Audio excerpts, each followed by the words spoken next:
Mr. President, I remember the first time I met you in Moscow at the time of the Chernenko funeral. And our delegation was one of the last you met with. So you had been through a long, long process. So we wondered, he's got to be tired. And we came there and you were, I said, fresh as a daisy. And we sat for, I don't know, an hour and a half. And I remember you had a whole stack of cards. You shuffled them around. You never looked at them. And we covered a big range of issues. And afterwards, we got back to our embassy, and I said to then Vice President Bush and all our delegates, I said, this is a different man.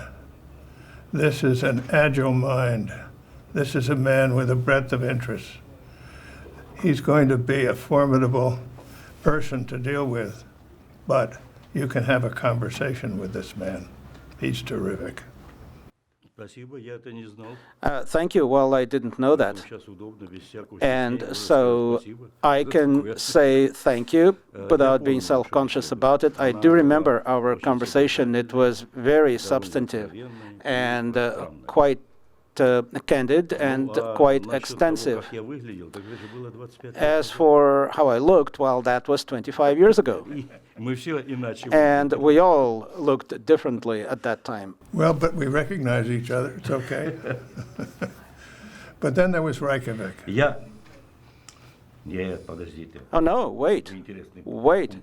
I think you omitted some important points. Indeed, that very first meeting was of great importance. What happened was that the second term of President Reagan came and he changed much of his team.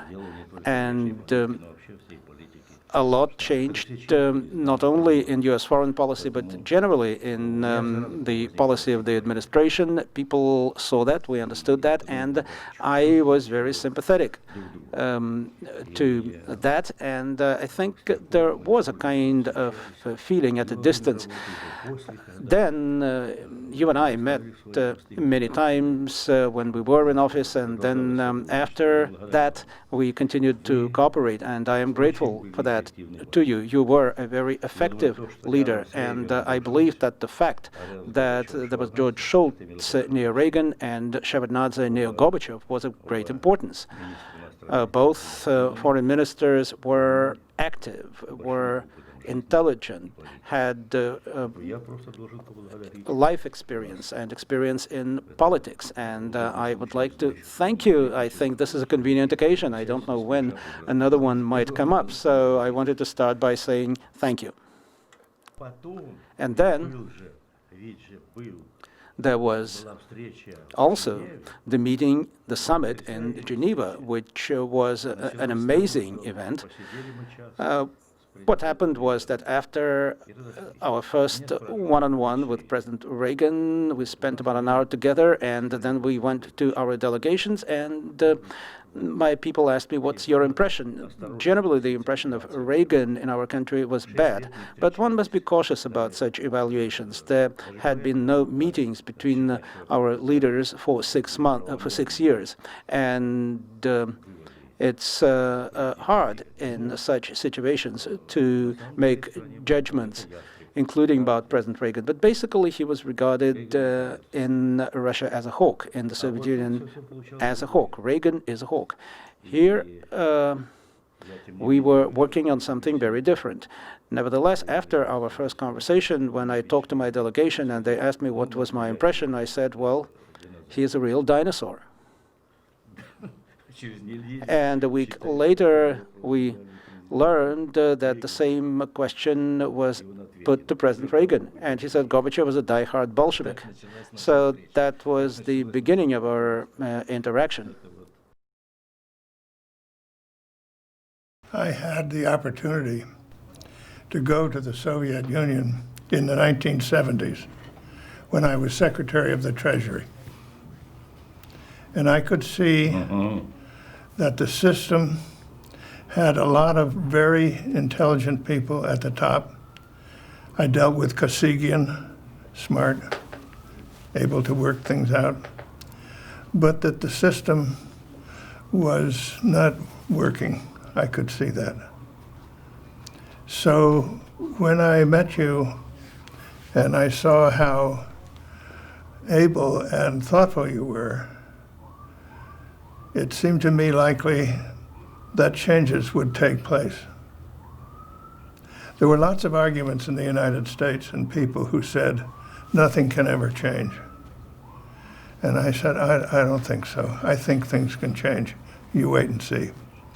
So I didn't obviously know what you were going to do, but I was not so surprised to see important changes taking place. Perestroika, glasnost, those were big things.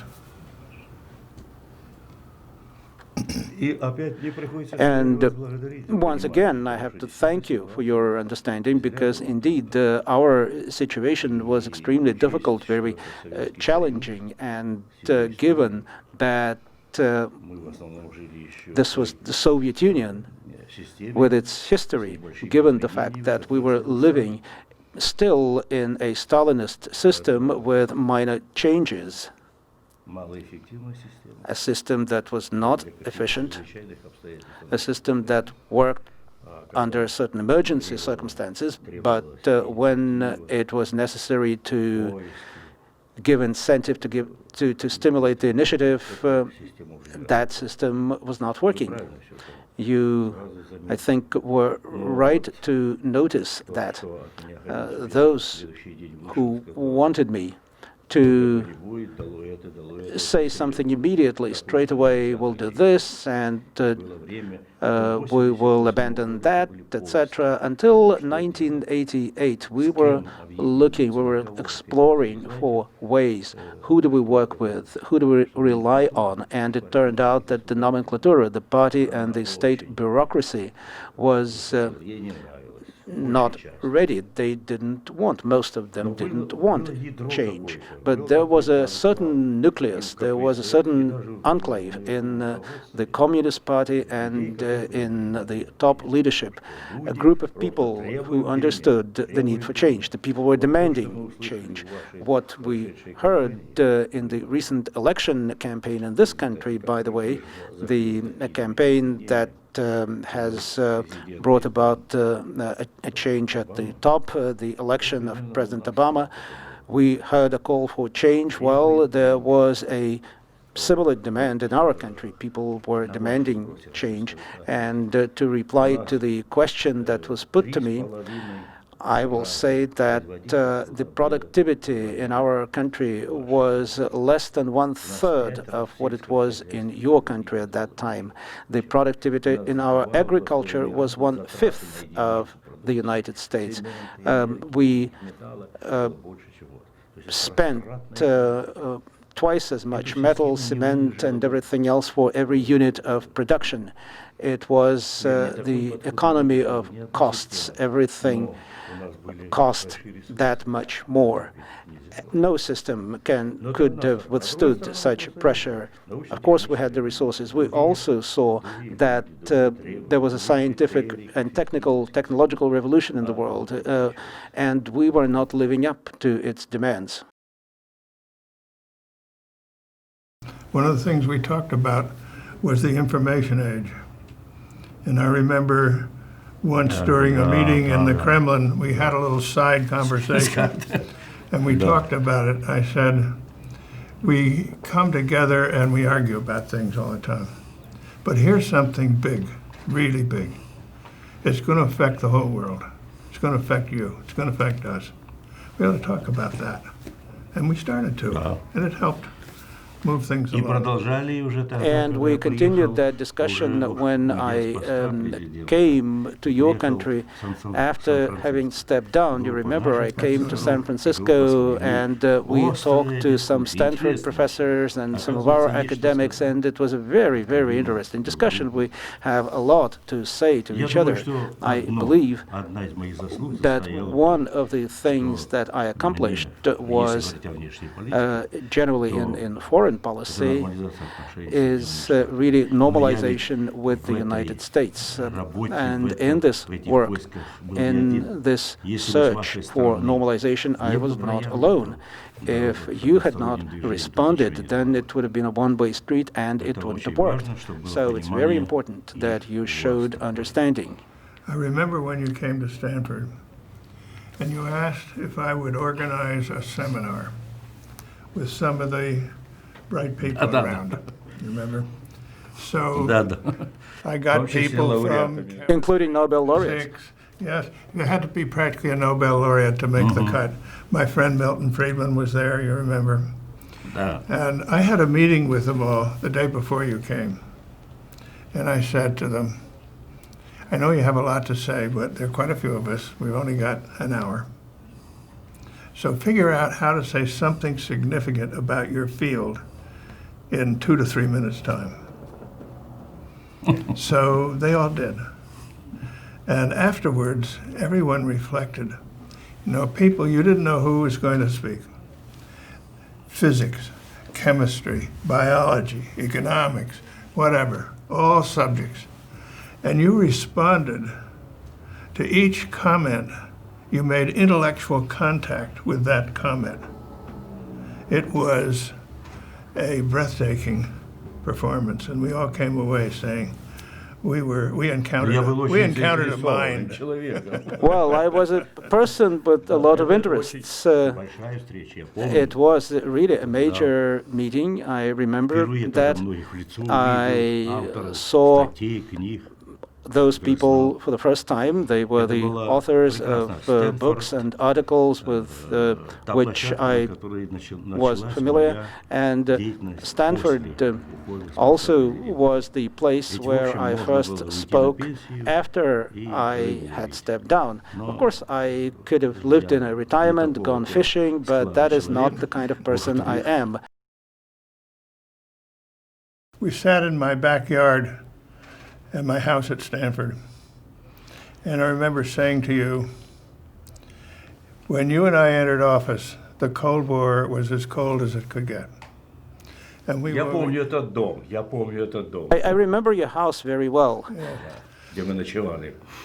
And when we left office, it was all over but the shouting. So I said, what do you think is a turning point?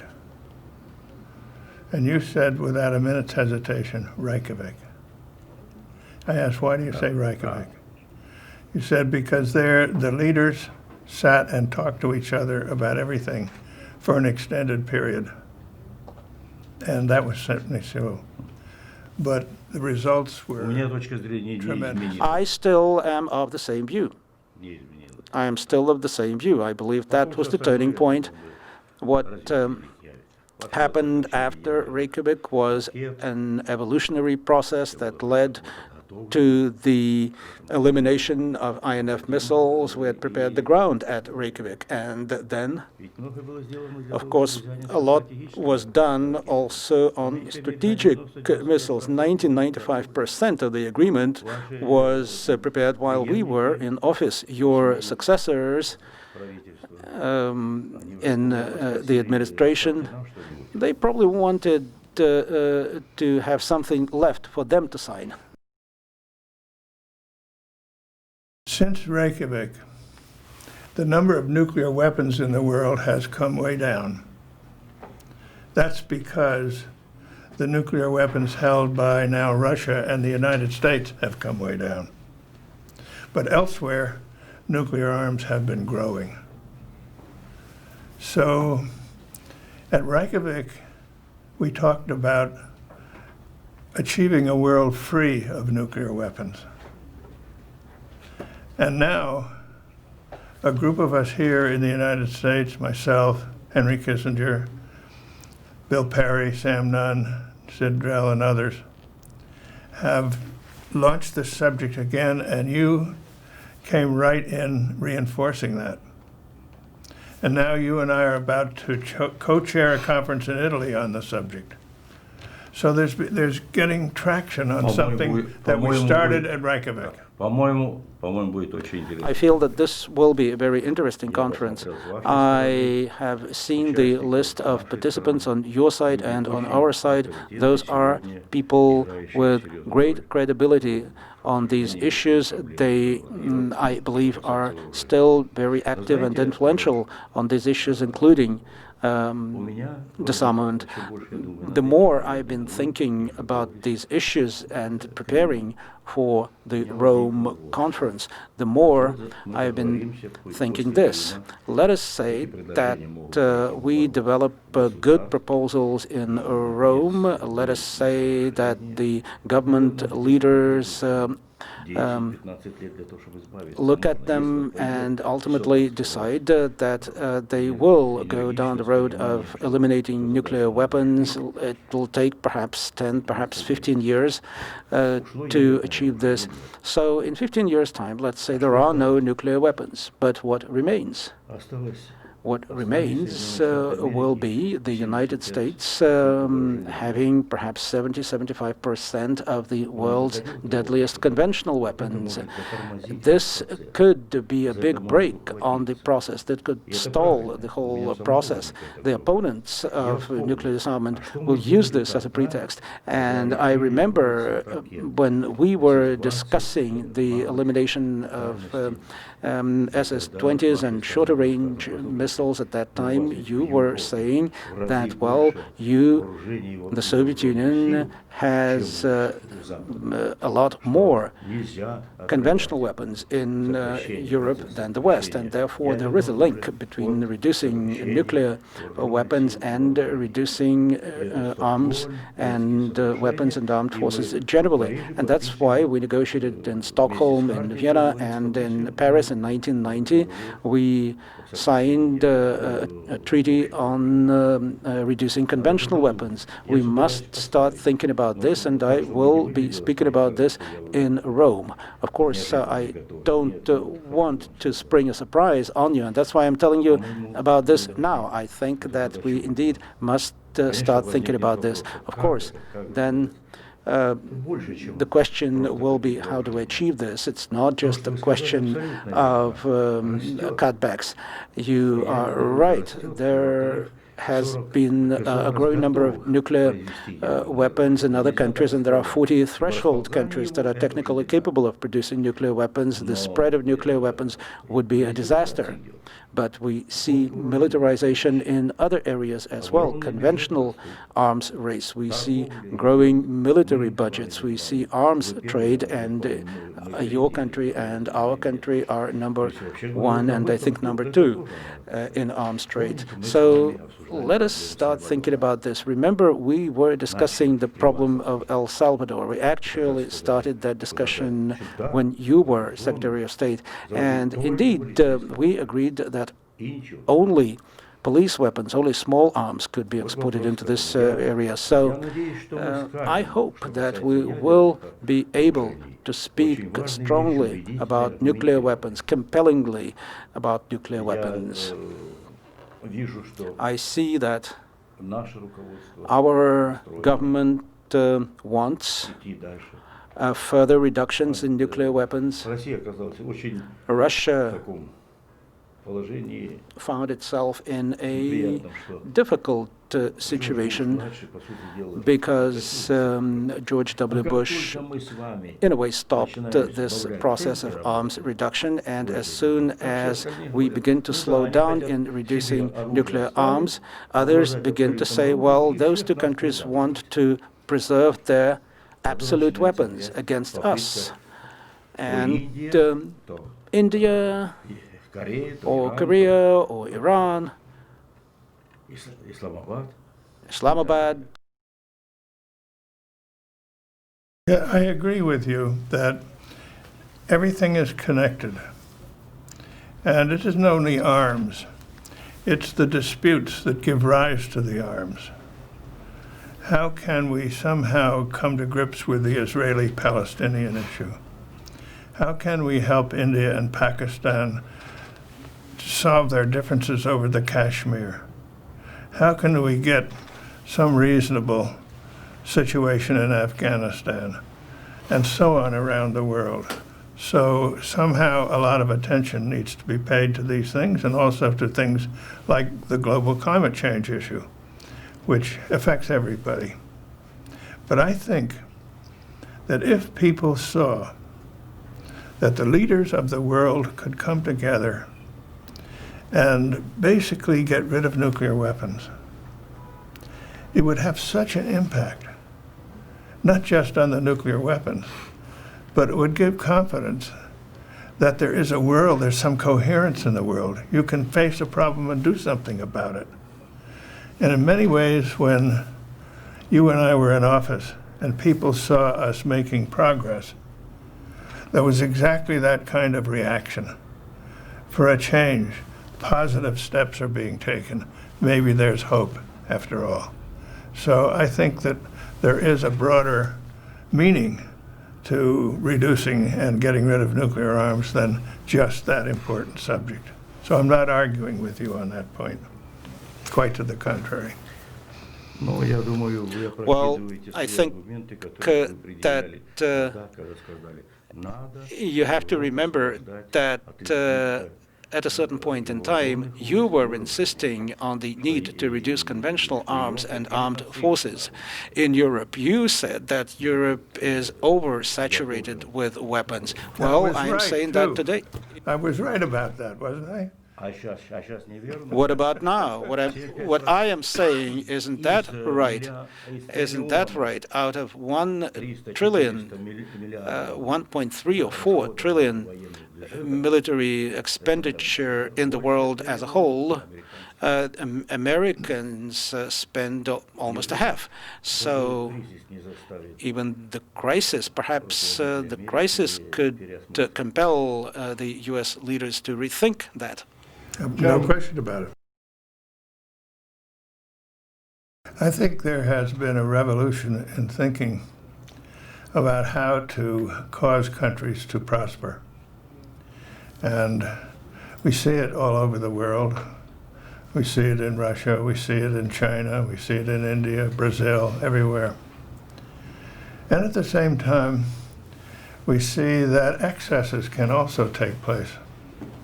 So there's got to be attention to how you cope with the excesses and maintain the spirit of free and open markets and all that they can achieve.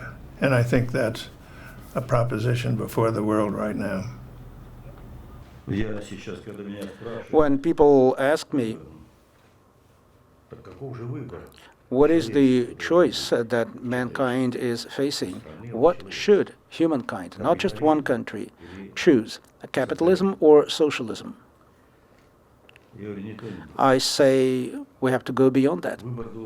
The choice must be in favor of a society and of the kind of political system that knows how to integrate values. The valuable aspects of the capitalist system: incentive, private property, responsibility.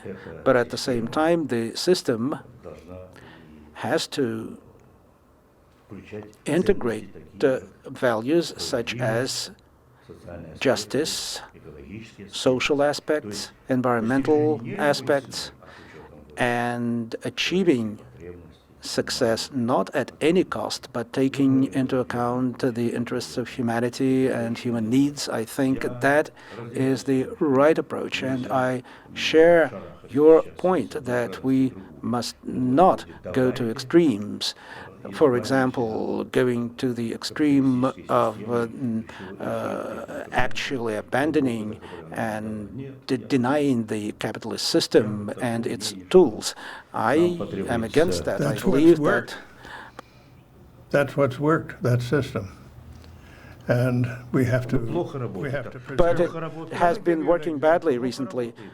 Working badly recently with this crisis. The financial people worked badly, but the rest of it went fine.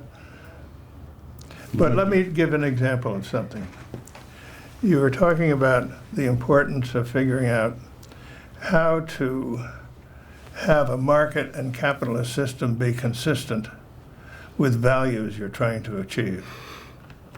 Let's say that one of the things we agree on is the importance of doing something about climate change, limiting the emission of CO2.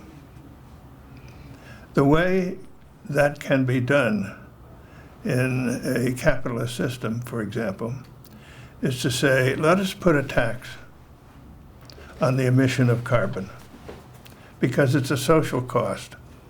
And you impose that cost along with the other costs of production on the people who produce things that produce a lot of carbon. And then the system works at that, and you wind up with less production of carbon.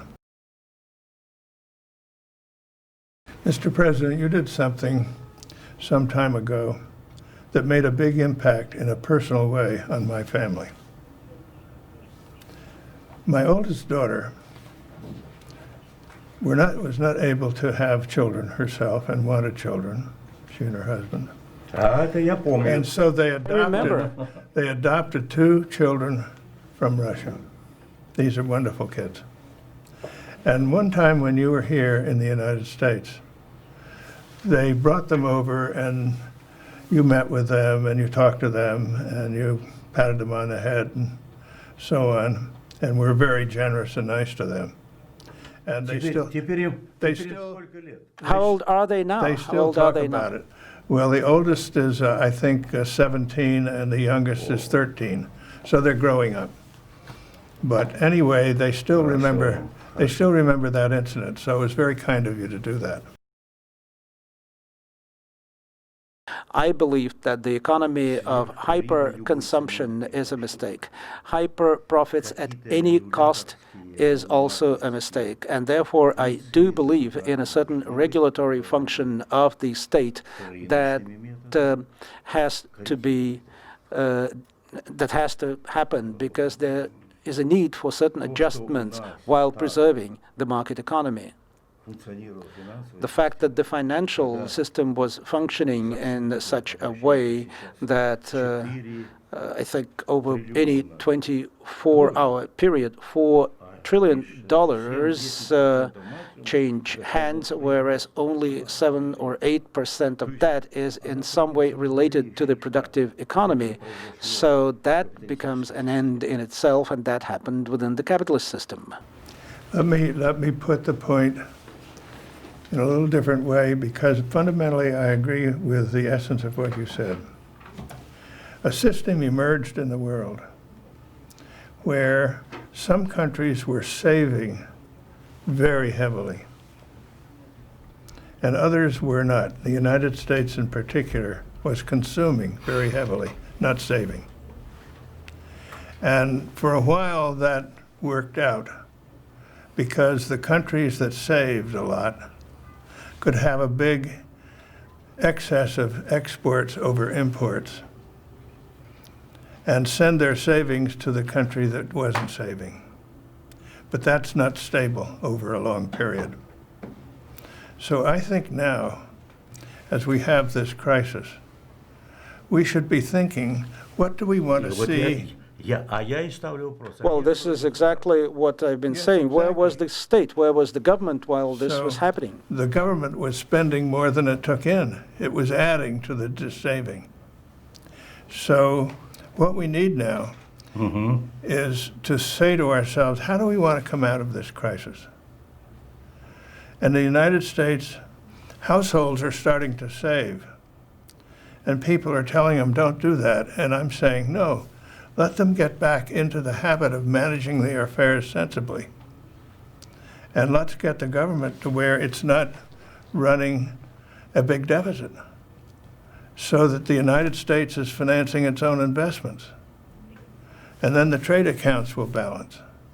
But what that means is that the countries that have been saving excessively and having their economies buoyed by a big excess of exports over imports, they have to change too.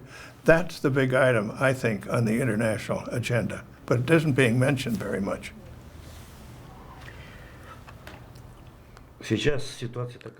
Right now, the situation is that we know the situation.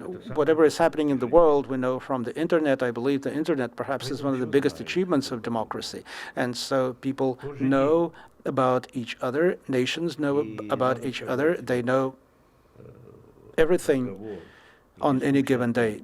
And the discussion about what happened and why it so happened that America produces 20% of the world output of the global GDP. More than that. More than that. Almost 30. Okay, 21. Let's say 25, okay, even 25, and consumes 40% of the output of goods and services.